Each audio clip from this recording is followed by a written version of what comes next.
name was Maud Stevens Wagner. She was born February B-Day, 1877. Died January 30th, 1961, just before her birthday. Damn, she almost was 100. If she would have lived like 10 more, she would have been 100.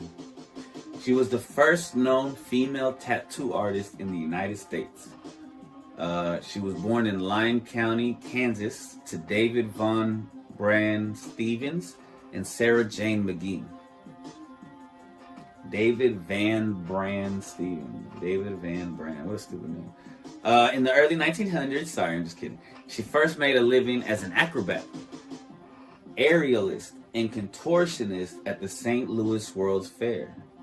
Shout out to the STLMO. That 314 to the 214. Wagner was an aerialist and contortionist working in numerous traveling circuses. She met Gus Wagner, a tattoo artist who described himself as the most artistically marked up man in America, quote unquote, while traveling with circuses and sideshows. At the Louisiana Purchase Exposition, or the World's Fair, in 1904, where she was working as an aerialist. That's where they met. Wow, that must have been a big deal. The Louisiana Purchase Exposition.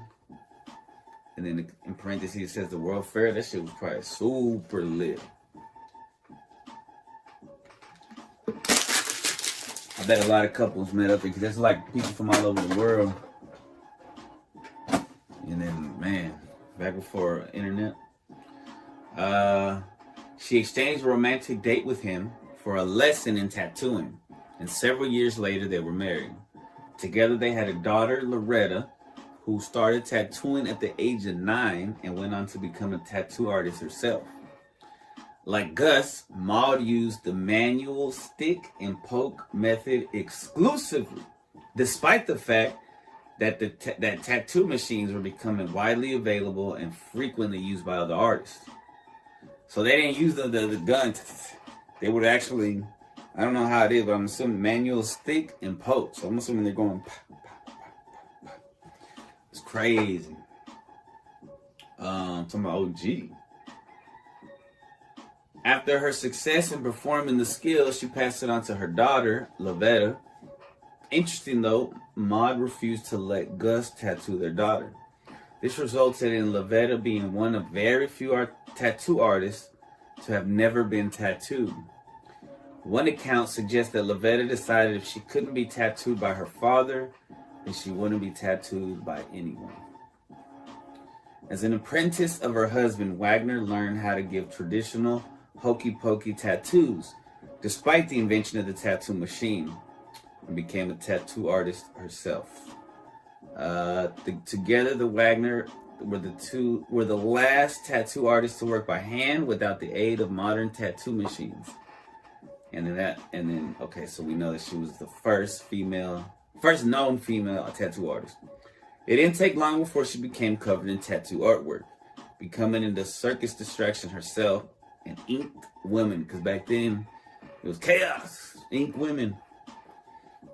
Marge DeMello comments in ink tattoos and body art around the world. That's a dumb magazine name. That Maud's tattoos were typical of the period and consisted of patriotic tattoos and tattoos of monkeys, butterflies, lions, horses, snakes, trees, and women. Maud, those old school types. Maud also reportedly had her own name, I think like the Ed Hardy types, had her own name tattooed on her left arm. I got my own name tattooed on my left arm, baby. Shout out to Maud Stevens Wagner. Tattooed women were a regular occurrence in circus sideshows. A barely clad woman with her body permanently altered through ink was somewhat of a spectacle. Though many women before her had been tattooed, starting with ancient native populations, as well as Olive Oatman, who we'll be talking about next time, in the 1850s, who was abducted by the Mojave people and tattooed by them and became a star. Wagner was the first woman on record to learn the art of tattooing herself, paving the way for many tattoo artists of female gender today. After leaving the circus, Maud and Gus Wagner traveled around the U.S., working both as tattoo artists and tattooed attractions in vaudeville houses, county fairs, and amusement arcades.